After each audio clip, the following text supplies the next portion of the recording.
남편과 20년 지기 절친한 친구가 손을 잡고 저를 정신병원에 가두려 했습니다. 2022년 가을, 저는 오랜만에 대학 시절부터 절친한 친구 민지와 제주도 여행을 떠났습니다. 바쁜 일상에서 벗어나 우리만의 시간을 가질 수 있는 값진 기회였죠. 민지와 저는 20년 넘게 우정을 이어온 친구입니다. 서로의 결혼식에서 들러리를 서고 힘든 시간마다 손을 잡아준 그런 사이였어요. 유진아, 정말 오랜만에 너랑 이렇게 여행 오니까 너무 좋다. 우리 마지막 여행이 언제였더라? 5년 전? 민지의 말에 나도 웃으며 고개를 끄덕였습니다. 정말 오랜만의 여행이었어요. 첫날은 정말 즐거웠습니다. 해변을 걷고 맛있는 음식을 먹고 추억을 나누며 행복한 시간을 보냈죠. 하지만 둘째 날 저녁 이상한 낌새를 느꼈습니다. 우리가 묵고 있던 펜션 테라스에서 와인을 마시고 있을 때였어요. 민지의 휴대폰이 울렸고 그녀는 화면을 보더니 약간 당황한 듯 자리를 피했습니다. 불과 몇 초였지만 저는 분명히 보았어요. 화면에 표시된 이름이 재호였다는 것을요. 제 남편의 이름이었습니다. 이상하다. 재호가 왜 민지에게 전화를? 약간의 의심이 들었지만 금방 지워버렸습니다. 아마 무슨 깜짝 이벤트라도 준비하는 건가 싶었거든요. 제 생일이 한 달 앞으로 다가오고 있었으니까요. 하지만 민지가 돌아왔을 때 그녀의 표정이 미묘하게 달라져 있었습니다. 누구 전화였어? 아, 그냥 회사 동료. 급한 일이 있대서. 민지의 눈빛이 흔들렸습니다. 20년을 알아온 친구의 거짓말을 알아채지 못할 리가 없었죠. 그날 밤 저는 잠을 이루지 못했습니다. 여행에서 돌아온 후 저는 남편을 관찰하기 시작했습니다. 재호는 평소와 다름없이 행동했습니다. 아침에 일어나 출근 준비를 하고 저녁에는 약간 지친 모습으로 돌아와 TV를 보거나 휴대폰을 들여다보는 일상이었죠. 하지만 이제 저는 작은 변화들을 놓치지 않았습니다. 화장실에 휴대폰을 들고 가는 횟수가 늘었다는 것, 밤에 베란다에 나가 통화를 한다는 것, 그리고 가끔 문자가 오면 미소를 짓는다는 것까지요. 재호야, 요즘 무슨 좋은 일 있어? 자꾸 웃네. 아니, 그냥 회사 단체 채팅방에서 재밌는 얘기가 올라와서. 또 거짓말이었습니다. 재호의 눈빛이 흔들렸거든요. 제 마음속에 의심의 씨앗이 자라기 시작했습니다. 어느 날 밤 재호가 샤워하는 동안 저는 용기를 내어 그의 휴대폰을 확인했습니다. 비밀번호를 누르자 화면이 열렸습니다. 우리 결혼 기념일이었죠. 통화 기록을 확인하니 민지와의 통화가 수십 건 있었습니다. 문자 메시지도 마찬가지였어요. 손이 떨렸습니다. 메시지를 열어보았고 그 순간 제 세계가 무너졌습니다. 오늘도 유진이 몰래 만날 수 있을까? 너무 보고 싶어. 유진이가 의심하기 시작한 것 같아. 조심해야 할 것 같아. 우리 계획대로만 되면 곧 함께 있을 수 있어. 조금만 더 참자. 몇 년 동안 이어진 메시지들이었습니다. 제가 일하러 간 사이, 출장을 간 사이, 심지어 친정에 다녀오는 동안에도 두 사람은 만나고 있었습니다. 그리고 더 충격적인 내용도 있었습니다. 정신과 의사 친구랑 얘기해봤어. 가능성이 있대. 증거만 충분하면 강제 입원도 가능하대. 우울증 증상을 기록해두자. 눈앞이 캄캄해졌습니다. 남편과 절친한 친구가 저를 정신병원에 보내려는 계획을 세우고 있었던 거죠. 그 순간 욕실 문이 열렸습니다. 재호가 나오는 소리에 급히 휴대폰을 제자리에 놓았습니다. 그날 밤 저는 공포에 떨며 잠을 청했습니다. 옆에 누운 남편이 더 이상 제가 알던 사람이 아니었으니까요. 해시태그 이막 진실을 마주하다. 다음 날부터 저는 조심스럽게 증거를 모으기 시작했습니다. 재호의 휴대폰 내용을 몰래 촬영하고 통화 내역을 기록했습니다. 그리고 민지와의 만남 장소에 대한 정보도 수집했죠. 여보, 이번 주말에 친정에 다녀올게. 엄마가 좀 아프시대. 거짓말을 했습니다. 하지만 이건 자기 보호를 위한 것이었어요. 재호는 의심 없이 고개를 끄덕였습니다. 그래, 장모님께 안부 전해드려. 그 주말 저는 친정에 가는 척하면서 실제로는 호텔 한 곳을 예약했습니다. 그리고 재호를 미행했죠. 예상대로 그는 한 레스토랑으로 향했고 그곳에서 민지와 만났습니다. 떨리는 손으로 두 사람의 모습을 사진으로 담았습니다. 하지만 더 충격적인 일은 그 다음이었습니다. 식사를 마친 두 사람은 한 건물로 들어갔습니다. 간판을 보니 마음 편한 정신건강의학과였어요. 두 사람이 정신과 의사를 만나러 간 것이었습니다. 2시간 후 그들이 나오는 것을 지켜보았습니다. 손에는 서류 봉투가 들려 있었죠. 그들의 발걸음이 가벼워 보였습니다. 제 인생을 파괴하기 위한 계획이 순조롭게 진행되고 있었으니까요. 그날 밤 호텔방에 홀로 앉아 저는 모든 것을 정리했습니다. 증거 사진들, 메시지 내용, 그리고 제가 목격한 일들까지. 그리고 다음 날 변호사를 만났습니다. 이런 경우 증거가 확실하다면 형사 고발도 가능합니다. 불륜만이 아니라 감금 시도와 사기 혐의까지 적용할 수 있어요. 변호사의 말에 힘을 얻었습니다. 이제 제가 주도권을 쥐고 이 상황을 끝내야 할 때였습니다. 집으로 돌아온 후 저는 평소와 다름없이 행동했습니다. 재호는 제 변화를 눈치채지 못했습니다. 오히려 더 상냥하게 대해주는 것 같았어요. 나중에 알고 보니 그건 제 우울증을 기록하기 위한 연기였습니다. 제가 그의 친절에 의심을 품으면 그것이 곧 피해망상의 증거가 될 테니까요. 일주일 후 저는 계획을 실행에 옮겼습니다. 재호야, 이번 주말에 민지를 우리 집에 초대하고 싶은데 어때? 재호의 표정이 순간 굳었다가 금방 평온을 되찾았습니다. 그래, 좋지. 오랜만에 민지 보는 것도 좋을 것 같아. 주말이 되자 민지가 우리 집을 방문했습니다. 그녀는 평소와 같이 밝게 웃으며 저를 끌어안았습니다. 그 순간 느껴지는 위선에 제 마음이 아팠습니다. 유진아, 요즘 어때? 제주도 다녀온 후로 연락을 못했네. 그래, 좀 바빴어. 근데 민지야, 너는 어땠어? 혹시 누구 만나는 사람 있어? 민지의 눈빛이 흔들렸습니다. 재호도 마찬가지였고요. 아니, 그런 거 없어. 일에 집중하느라 연애할 시간도 없어. 거짓말이 쉽게 나오는 그녀의 모습에 마음이 싸늘해졌습니다. 우리는 식사를 하고 와인을 마셨습니다. 두 사람은 점점 긴장이 풀려가는 듯 했습니다. 때가 왔다고 생각했습니다. 재호야, 민지야. 사실 너희에게 보여줄 게 있어.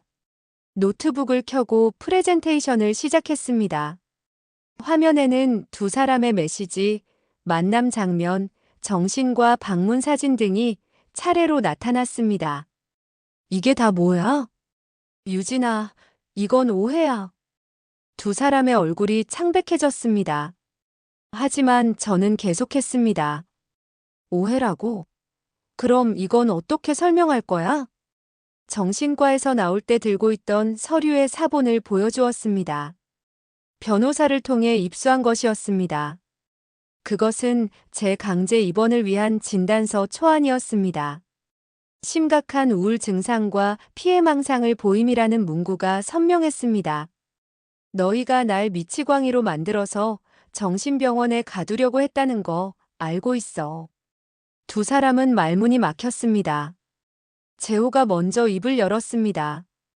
유진아, 이건 내가 생각하는 그런 게 아니야. 너를 위한 거였어. 날 위한 거? 날 정신병원에 가두고 내 재산을 가로채려는 계획이 날 위한 거라고? 저는 이미 변호사를 통해 알아봤습니다. 재호는 제 명의로 된 부동산과 주식에 대한 위임장을 준비하고 있었습니다. 제가 정신병원에 입원하면 모든 재산을 관리할 수 있게 되는 계획이었죠. 민지가 울음을 터뜨렸습니다. 유진아, 미안해. 처음에는 그냥 우연히 시작된 일이었어. 하지만 점점 욕심이 커진 거지. 내 인생을 망치면서까지. 재호가 갑자기 태도를 바꿨습니다.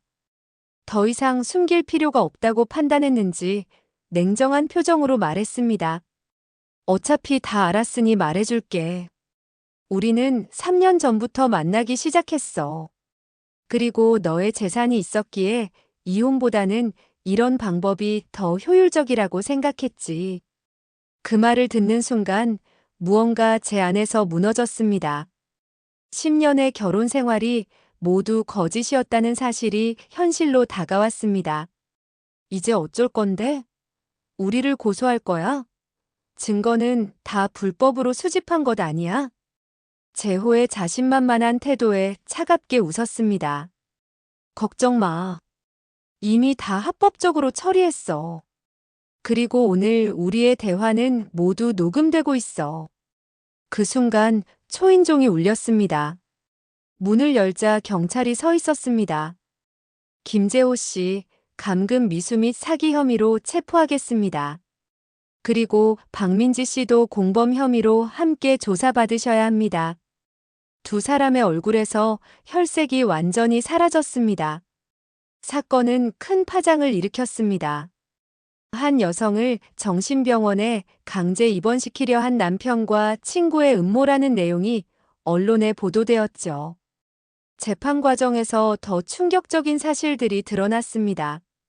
재호는 과거에도 비슷한 시도를 한 적이 있었습니다. 전 직장 동료를 속여 투자금을 가로채려 했던 것이죠. 그리고 민지는 그 계획에 동참한 공범이었습니다. 두 사람의 관계는 5년 전으로 거슬러 올라갔습니다. 제가 민지를 재호에게 소개한 그 순간부터 이미 계획은 시작되고 있었던 거죠. 더 고통스러운 것은 재호가 정신과 의사에게 제 상태를 완전히 왜곡해서 설명했다는 사실이었습니다. 제가 폭력적이고 자해 시도를 한 적이 있으며 심지어 망상에 시달린다고 거짓말을 했던 것이죠. 의사는 환자를 직접 만나지 않고 진단서를 작성한 것에 대해 의료윤리 위반으로 면허 정지 처분을 받았습니다. 재판은 6개월간 진행되었습니다. 저는 매 순간 괴로웠지만 진실이 밝혀지는 것을 지켜보았습니다. 결국 재호는 사기, 감금 미수, 위계에 의한 업무방해 등의 혐의로 7년형을 선고받았습니다. 민지는 3년형의 집행유예 5년을 선고받았죠. 법정에서 마지막으로 재호를 마주했을 때 그는 여전히 비웃는 듯한 표정이었습니다. 후회 안 해. 다시 해도 같은 선택을 할 거야. 그 순간 깨달았습니다. 제가 사랑했던 사람은 처음부터 존재하지 않았다는 것을요. 재판이 끝난 후 저는 심각한 우울증과 공황장애로 고통받았습니다. 신뢰했던 두 사람의 배신은 제 정신 건강에 큰 상처를 남겼습니다. 아이러니하게도 그들이 저를 가두려 했던 정신병원에 제가 자발적으로 입원하게 된 것이죠. 김유진 씨, 트라우마를 회복하는 데는 시간이 필요합니다. 하지만 당신은 이미 가장 어려운 부분을 극복했어요. 진실을 직면하고 그들로부터 자신을 지켜냈으니까요. 상담사의 말이 큰 위로가 되었습니다. 6개월간의 치료 끝에 저는 조금씩 일상으로 돌아가기 시작했습니다. 이혼 절차도 마무리되었고 재산 분할에서도 유리한 판결을 받았습니다. 재판 과정에서 저를 지지해준 친구들과 가족들 덕분에 저는 다시 세상을 신뢰할 수 있게 되었습니다. 특히 대학 시절 다른 친구들이 큰 힘이 되어 주었죠.